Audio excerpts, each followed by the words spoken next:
नमस्कार दोस्तों, आप सभी का हमारे YouTube चैनल मन का वॉइस में स्वागत है। मैं रोज एक शिक्षाप्रद कहानी लेकर आता हूं। चलिए कहानी शुरू करते हैं। कहानी का शीर्षक है चालबाज रानी के दो सवाल। प्राचीन समय में एक नगर था, विशाल नगर, जहां देवदत्त नाम का राजा राज करता था, जो एक न्यायप्रिय राजा था तथा कानून के मामले में बहुत सख्त राजा था। वह किसी भी अपराधी पर दया नहीं करता था। आखिर उसके राज्य में चोर बदमाश नहीं रहा करते थे। स्त्रियां भी बिना डर के अकेले कहीं आती जाती रहती थी। व्यभिचारिणी स्त्री और लंपट पुरुष राजा के राज्य भाग गए थे। कुल मिलकर देवदत्त का राज्य एक आदर्श राज्य था, जहां सभी को आनंद ही आनंद था। देवदत्त को अपनी पहली रानी से कोई संतान नहीं हुई थी, तो उसने दूसरा विवाह कर लिया। दूसरी रानी से राजा को एक पुत्री हुई, जिसका नाम राजा ने दिव्यांशी रखा। वह रूप में बहुत खूबसूरत थी। राजा अपनी नन्ही सी राजकुमारी से बहुत प्यार करता था। वह धीरे धीरे बड़ी होने लगी। राजा को राजकुमारी के अलावा कोई दूसरी संतान नहीं हुई। फिर भी राजा को कोई चिंता नहीं थी। उसने सोच रखा था कि राजपाट अपनी राजकुमारी को ही सौंप दूंगा। धीरे धीरे राजकुमारी 16 साल की हो चली। राजा अब उसकी शादी किसी सुयोग्य राजकुमार से कर देना चाहता था। राजकुमारी फूल से भी ज्यादा कोमल और चांद की तरह सुंदर थी, तो राजा उसके लिए उसी के अनुरूप वर के खोज में था। इधर राजकुमारी कुछ अलग ही गुल खिला रही थी। उसे अपने घोड़ों के अस्तबल में काम कर रहे नौकर वीरसेन से प्यार हो गया था और उसे के साथ किसी ना किसी बहाने ज्यादा समय बिताती। घुड़सवारी सीखने के बहाने कभी उसके साथ जंगल में निकल जाती, तो कभी पहाड़ की वादियों की सैर को निकल जाती। अब वह जंगल में उसके साथ रातें भी बिताने लगी थी। रानी को यह बात उचित नहीं लगी, तो राजा से बोली, आपको कुछ ख्याल भी है कि आपकी बेटी एक नौकर के साथ घुड़सवारी सीखने तो जाती है, परंतु 3-4 दिन तक वापस नहीं आती है। यह राजकुमारी के अच्छे संकेत नहीं है। मैंने एक बार उससे रात में जंगल में रुकने का कारण पूछा तो मुझ पर जल्ला गई। आप गोपनीय तरीके से पता लगाए कि आखिर जंगल में राजकुमारी करती क्या है। राजा ने रानी की बात मान रात में अपने एक विश्वसनीय मंत्री के साथ जंगल को निकल गया, परंतु वहां का दृश्य देख राजा अपने आप से बाहर हो गया।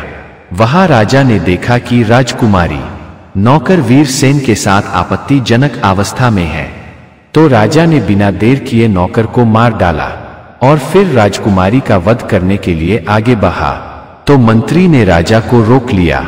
मंत्री बोला, महाराज, अगर आप राजकुमारी का वध कर देंगे तो आपकी बहुत बदनामी हो जाएगी। इसकी बदनामी छुपी रह जाए। अब किसी सुयोग्य राजकुमार की तलाश छोड़िए और आप तत्काल किसी राजा से भी राजकुमारी का विवाह कर डालिए। मंत्री की बात मान राजा ने पड़ोस के राजा वीरसेन से राजकुमारी का विवाह कर दिया। वीरसेन इससे पहले एक कर 5 विवाह कर चुका था, परंतु सभी की सभी रानी विवाह के 1 साल बाद ही स्वर्ग सिधार गई थी। छठी रानी दिव्यांशी को पाकर राजा वीरसेन काफी खुश था। दिव्यांशी जैसी सुंदर स्त्री उसने तो कभी कहीं देखी ही नहीं थी, तो राजा रानी के प्रति बहुत ज्यादा आकर्षित था। उधर दिव्यांशी अलग ही दुनिया में खोई थी। उसे अपने प्रेमी की मौत का काफी अफसोस था। वह अपने पिता पर काफी क्रोधित थी। आखिर मेरे प्रेमी का नाम भी वीरसेन था और इस राजा का नाम भी वीरसेन है, तो विधाता ने किस कारण एक के भाग्य में मौत लिख दिया और एक को राजा बना दिया।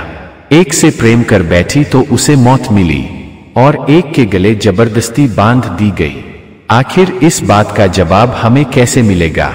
वह बात बदल कर राजा से ही सवाल पूछ बैठी कि आपके नाम के आदमी आपके राज्य में सैकड़ों होंगे, परंतु कोई मजदूर बन गया, कोई नौकर है, कोई कसाई है, कोई साधु है, जबकि नाम सभी के एक ही है। आखिर भगवान ने एक नाम के व्यक्ति को भगवान ने भाग्य अलग अलग क्यों लिख दी। आपने कौन सा कर्म किया था कि आप राजा बन गए। राजा बोला, रानी आपने बहुत बढ़िया सवाल पूछा। मैं इस सवाल का जवाब आपको अवश्य दूंगा। आपकी बात सुनकर मेरे मन में भी जिज्ञासा जागी है कि आखिर मैंने कौन सा पुण्य किया है कि मैं राजा बना हूं और मेरे ही नाम के अनेक आदमी दुख क्यों भोग रहे हैं। राजा ने अगले दिन अपने दरबार के विद्वान पंडितों को बुलाया और सवाल किया कि मेरे किस पुण्य के कारण मुझे राजा की पदवी मिली है, जबकि मेरे नाम के बहुत से लोग कंगाल क्यों हैं। विद्वान पंडितों के पास इस सवाल का कोई जवाब नहीं था, तो उसमें से एक पंडित ने कहा कि महाराज, मैं अपने पिता से इस सवाल का जवाब पूछकर बताऊंगा। राजा बोला, आप अपने पिता को ही दरबार में ले आए। दूसरे दिन वृद्ध पंडित जी को उनका बेटा दरबार में लेकर आया, तो राजा ने सवाल किया कि पंडित जी, आपसे मेरे दो सवाल है कि मैंने पिछले जन्म में कौन सा पुण्य किया था कि आज मुझे राजा बनने का अवसर मिला है, जबकि मेरे नाम के ही अनेक लोग दरिद्र क्यों हैं। तब वृद्ध ब्राह्मण ने बताया कि राजन, कोई भी विद्वान ब्राह्मण आपकी जन्म कुंडली देखकर आपके आने वाले भविष्य के बारे में भविष्यवाणी कर सकता है, परंतु पिछले जन्म के विषय में कोई तपस्वी ही बता सकता है जिसने बहुत सारी सिद्धियां प्राप्त कर ली है, और वैसा सन्यासी इस वक्त आपके राज्य के उत्तर तरफ के जंगल में तपस्या कर रहा है। उचित यही होगा कि आप उस सन्यासी के पास जाएं और अपने प्रश्न उन्हीं के सामने रखें। हमें आशा है वह आपकी मदद जरूर करेंगे। राजा ने विचार किया कि हमें उस सन्यासी से मिलना चाहिए।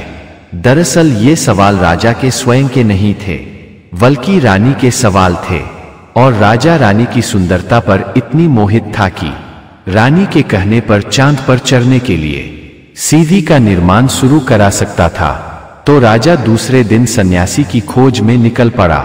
जंगल में बहुत अंदर तक जाने के बाद राजा को एक सन्यासी मिला जो लकड़ियां जलाकर उसका अंगारे बना चुका था और उसी को खाना शुरू कर दिया था। राजा यह देख बहुत आश्चर्यचकित हुआ। उसे विश्वास हो गया कि ये तो बहुत बड़े सन्यासी हैं, अवश्य ही हमारे प्रश्नों का सही जवाब दे देंगे। अंगारे खा लेने और हाथ मुंह धो लेने के बाद सन्यासी अपने आसन पर विराजमान हुआ। तब राजा ने सन्यासी से सवाल किया कि महात्मन, मेरे मन में दो सवाल उठ रहे हैं, उसका हल जानने के लिए आपके पास आया हूं। आप आज्ञा करो तो आपसे वे सवाल करूं। सन्यासी बोला, हाँ हाँ अवश्य, आप अपना सवाल पूछ सकते हैं। तब राजा ने अपना सवाल दोहरा दिया कि मैंने अपने पिछले जन्म में कौन सा पुण्य किया था कि जिसके कारण राजा बना हूं, जबकि मेरे ही नाम के अनेक लोग दरिद्र क्यों हैं। सन्यासी ने राजा की बात ध्यान से सुनी, फिर बोला कि राजन, कहो तो तुम्हारे आगे आने वाले भविष्य के विषय में कुछ भविष्यवाणी कर सकता हूं, परंतु तुम्हारे पिछले जन्म के विषय में मुझे कुछ नहीं पता। मुझे अभी वैसी सिद्धि प्राप्त नहीं कि किसी के पिछले जन्म के विषय में बता सकूं, परंतु ऐसी बात भी नहीं कि आपके प्रश्नों के उत्तर नहीं मिलेगा। आप यहां से 7 कोस दूर उत्तर तरफ चले जाइए, वहां एक सन्यासी मिलेंगे, वहीं इस सवाल का जवाब दे पाएंगे। राजा वहां से चल पड़ा।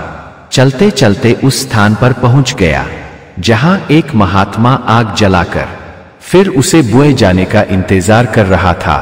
आग पूरी तरह बुझ जाने पर वहां सिर्फ राख बची।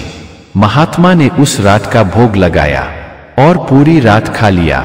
उसके बाद वह सन्यासी अपने आसन पर बैठा तो राजा ने उनसे भी वही सवाल किया कि महात्मन, मैं आपके पास 2 सवाल लेकर बड़ी उम्मीद से आया हूं। आशा है आप मेरे प्रश्नों के उत्तर देने की कृपा करेंगे।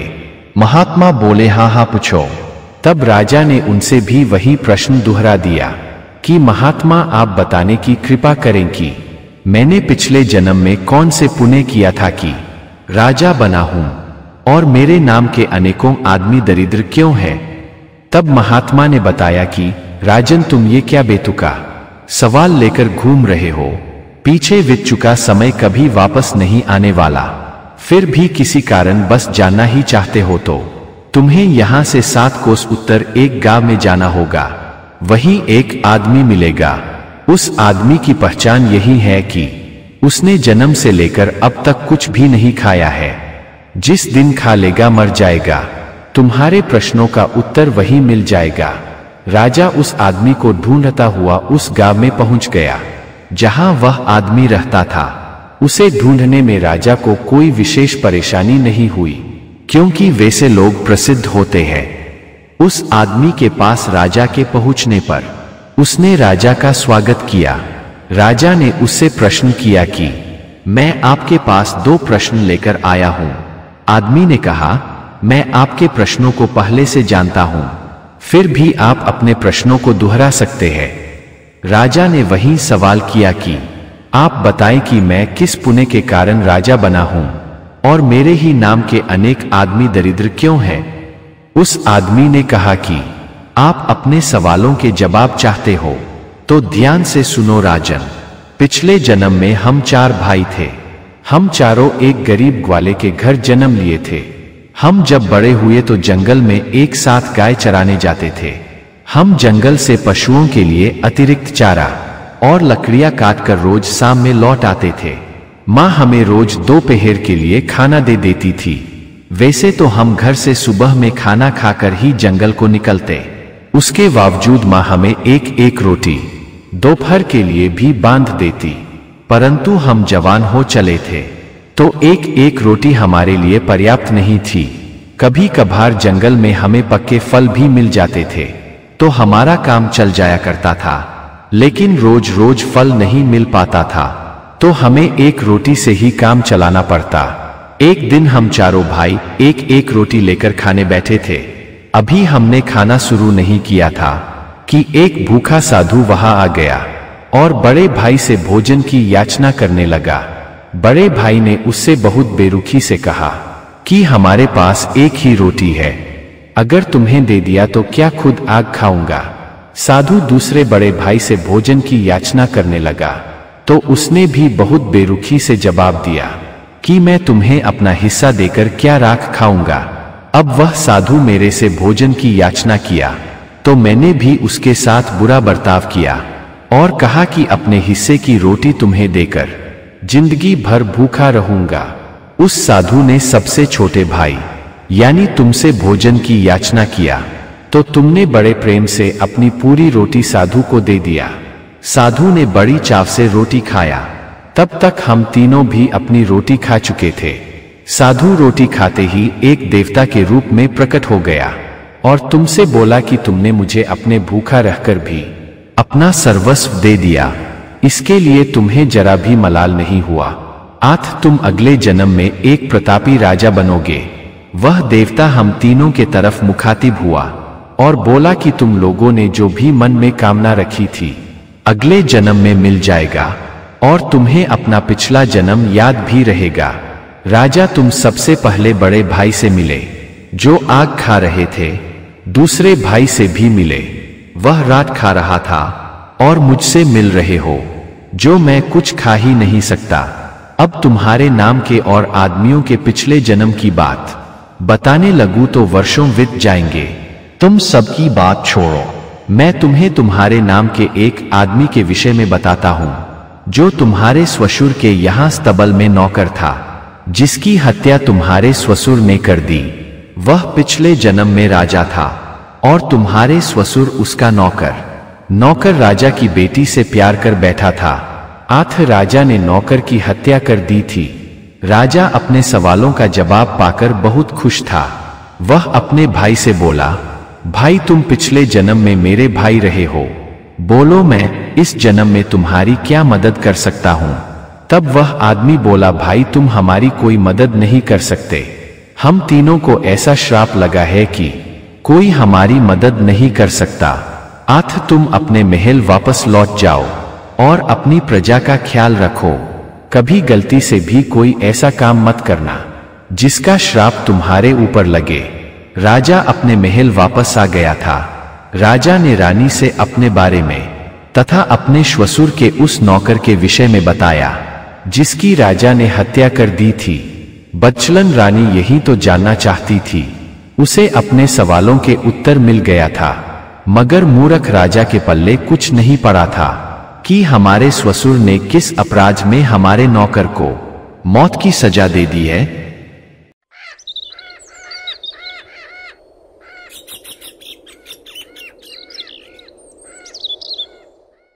एक गांव में हरिराम नाम का किसान अपने भाई हरेंद्र के साथ रहता था। हरिराम के पास काफी जमीन जायदाद थी, बहुत बड़ा बागीचा था और अपना एक बड़ा सा गौशाला था। कुल मिलाकर हरिराम एक संपन्न एक जमींदार था। हरिराम की शादी हो चुकी थी, जबकि हरेंद्र की शादी नहीं हुई थी। हरेंद्र अपने भाई और भाभी से बहुत प्यार करता था, उनकी सेवा में हमेशा लगा रहता। हरिराम की उम्र बहुत ज्यादा थी और वह बहुत दुबला पतला कमजोर था, जबकि हरेंद्र एक खूबसूरत सजीला गठीला नौजवान था। आठ उसकी भाभी बहुत जल्दी हरेंद्र के तरफ आकर्षित ही गई और गुपचुप तरीके से दोनों में संबंध भी स्थापित हो गए। मगर कहते हैं ना कि नाजायज संबंध और दुर्गंध छुपाए से नहीं छुपते। यह बात हरिराम को भी खबर हो गई, तो उसने पत्नी और भाई को समझाने के बजाय हरेंद्र की शादी करा देना उचित समझा, क्योंकि वह जानता था कि ताली कभी एक हाथ से नहीं बजती, दोनों हाथ बराबर सहयोग करते हैं तब जाकर ताली बजती है। उसी तरह कभी एक तरफा प्रेम करने वाले एक दूसरे से संबंध स्थापित नहीं कर पाते। संबंध तो तब स्थापित होता है जब दोनों के दिल मिल जाते हैं, और जब दो दिल मिल जाते हैं तो वे किसी रिश्ते का परवाह नहीं करते। वे प्यार में इतने अंधे हो जाते हैं कि बीच में आने वाले का जान भी ले सकते हैं, या नहीं ले पाए तो अपनी खुद की भी जान दे सकते हैं।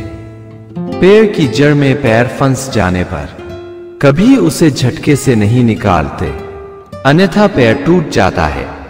उसे बहुत आराम से मुलायम हाथों से धीरे धीरे निकालते हैं। हरिराम ने सोचो लिया कि अब सब कुछ जानते हुए अनजान बनकर रहने में ही चालाकी है। बस जल्दी से एक बहुत खूबसूरत लड़की ढूंढकर हरेंद्र की शादी करा देनी है। हरिराम ने जल्दी ही हरेंद्र के लिए एक सुंदर लड़की से शादी की बात चलाई। शादी की बात सुन हरेंद्र आनाकानी करने लगा और ताजुब की बात की हरिराम की पत्नी बोली, अरे अभी इतनी क्या जल्दी है? हरेंद्र अभी बच्चा है, तुम झूठ मूठ उसे परेशान कर रहे हो। तब हरिराम बोला, देखो अब तुम्हें भी आराम चाहिए और मुझे भी। अकेले खेत की देखभाल करता हूं, तुम लोग हाथ नहीं बंटा पाते। जब घर में एक बहू आ जाएगी तो तुम और हरेंद्र खेती और गौशाला की देखभाल कर सकते हो। पीछे से मैं भी सहयोग कर दिया करूंगा। पत्नी को लगा कि पति मुझे और आजादी दे रहे हैं, अब तो हम और भी आराम से मिला करेंगे। हरेंद्र की शादी हो गई, पत्नी घर में आ गई, परंतु हरेंद्र तो भाभी के ही प्यार में लगा रहा। नई पत्नी उसे जरा भी नहीं भा रही थी। स्त्रियां अपने पति के चरित्र को एक किताब की तरह पढ़ लेती है। हरेंद्र को अपने पति के चाल चलन पर शक हुआ तो वह उसका पीछा करने लगी और एक दिन दोनों को रंगे हाथ पकड़ भी लिया। उस वक्त उसने सख्त लहजे में चेतावनी दे डाली कि ये आदतें दुनिया की सबसे बुरी आदतों में एक है, आप इसे तुरंत छोड़ दो, क्योंकि कोई पत्नी अपने पति की बदचलनी एक बार जरूर माफ कर देती है, लेकिन बार बार नहीं। परंतु इसके बाद हमने आपको गलती करते देखा तो फिर आप मेरा मरा मुंह देखोगे। कहते हैं नशा और बुरी आदतें एक बार लग जाए तो फिर छोड़े नहीं छूटती। हरेंद्र ने अपनी आदतें छोड़ने के बजाय और बढ़ा लिया। यह देख हरेंद्र की पत्नी ने एक दिन सचमुच जहर खा लिया और मर गई।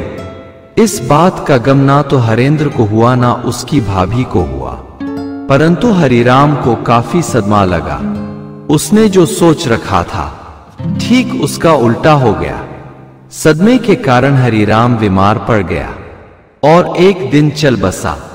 अब तो हरेंद्र और उसकी भाभी खुलम खुला पति पत्नी की तरह रहने लगे। तब कुछ लोगों ने हरेंद्र को सलाह दिया कि तुम लोगों को शादी कर लेने चाहिए। लोक लाज से बचने के लिए दोनों ने विवाह कर लिया। 1 साल बाद दोनों को एक सुंदर पुत्र हुआ। दोनों बहुत प्यार से बच्चे का लालन पालन करने लगे। धीरे धीरे बच्चा 10 साल का हो गया। वह अपनी मां से बहुत प्यार करता था, जबकि वह अपने पिता को काका ही बोलता था। उसे बस यही जानकारी थी कि उसके पिता की मृत्यु हो गई है और मेरे काका और मां मिलकर मुझे पाल रहे हैं। मां का प्यार सदा बना रहे, ये सबके भाग्य में नहीं होता। एक दिन उसकी मां बीमार पड़ी और गुजर गई। अब घर में हरेंद्र और वो स्वयं रह गया। उसका नाम अमन था। उधर हरेंद्र आयाश आदमी था। वह बिना स्त्री के ज्यादा दिन रह ही नहीं सकता था। उसने एक बहुत दुष्चरित्र स्त्री से विवाह कर लिया। उसके पहले से 5 बच्चे थे। वह लेकर घर में आ गई। आते ही उसने अमन पर जुल्म करना शुरू कर दिया। उसे अकारण मारने पीटने लगी। उसकी नजर हरेंद्र की बहुत बड़ी प्रॉपर्टी पर लग गई थी। वह उसे हर हाल में हासिल करना चाहती थी। ये तो हरेंद्र को भी पता था कि 100 चूहे खाने वाली बिल्लियां हज को नहीं जाया करती। अब उसके आंख की किरकिरी एकमात्र अमन था, जिसे वह ठिकाने लगाना चाहती थी। वह अपने एक दुष्ट प्रेमी से एकांत में बात कर रही थी कि तुम उसे कहीं भी ले जाकर मार डालो, मैं तुम्हें 2 बीघे का बाग तुम्हारे नाम करा दूंगी। यह बात एक पड़ोस के सज्जन आदमी सुन रहे थे। उन्होंने हरेंद्र को बताया कि तुमने अपनी गलती से पूरे परिवार को मार डाला। अब एकमात्र निशानी अमन बचा है, जिसे तुम्हारे साथ रह रही स्त्री, जो एक वेश्या है, उसे मारने का प्लान बनाई है और अपने बच्चों को तुम्हारा उत्तराधिकारी बनाना चाहती है। तुमको अब जरा भी शर्म है तो सारी जायदाद आज ही अमन के नाम कर दे और उसे आज ही कहीं बहुत दूर भेज दे, जहां इस दुष्ट स्त्री का हाथ ना पहुंच सके।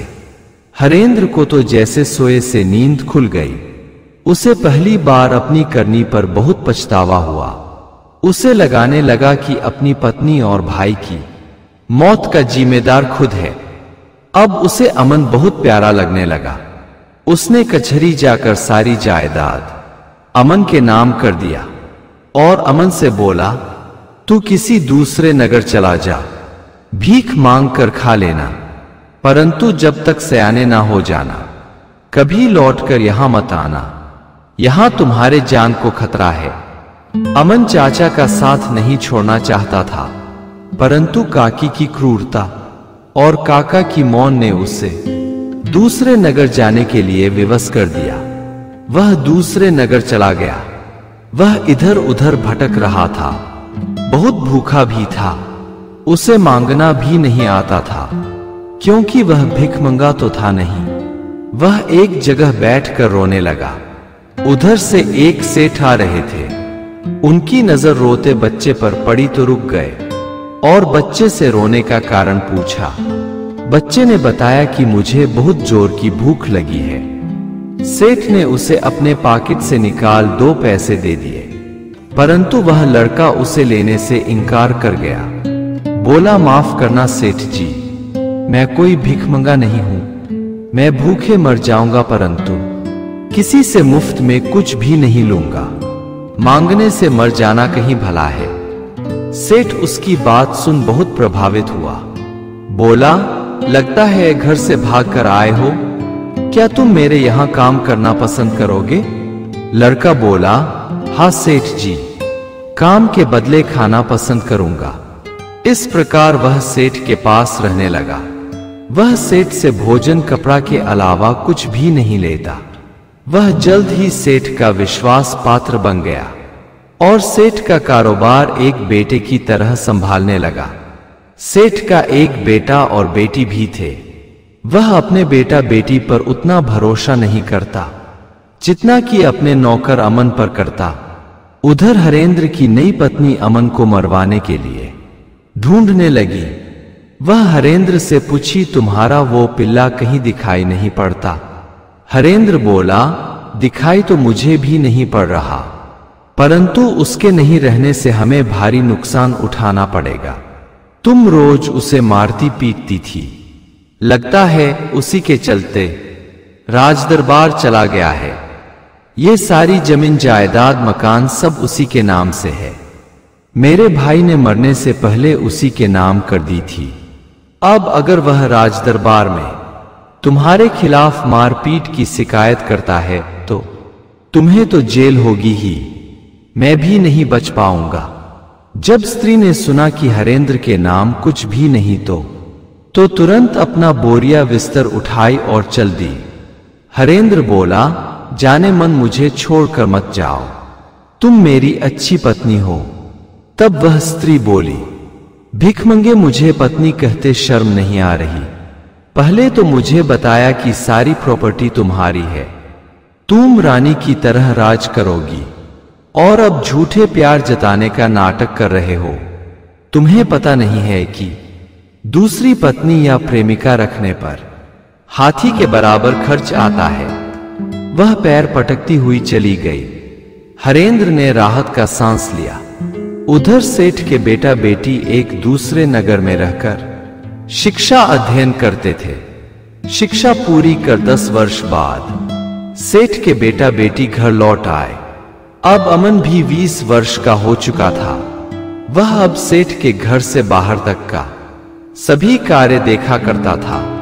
यह बात सेठ के बेटे को तो नहीं, परंतु बेटी को बुरा लगने लगा था।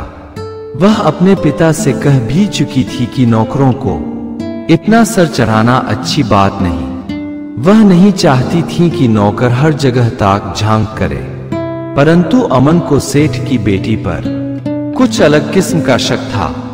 उसने उसे एक लड़के से मिलते हुए पकड़ किया तो लड़की अपनी गलती मानने के बजाय उसे नौकरी से निकाल देने की धमकी देने लगी। अमन बोला, बहन जी, आप जो कर रही हो उसी में एक दिन उलझ जाओगी, तुम्हें उसमें से निकलना भारी पड़ जाएगा। आप इस तरह की गलती मत करो, सेठ जी आपकी शादी बहुत बड़े घर में कर देंगे। लड़की ने गुस्से में आकर अमन को कई थप्पड़ जड़ दिए और बोली कि आज के बाद मेरे बीच में आया तो मुझसे बुरा कोई नहीं होगा।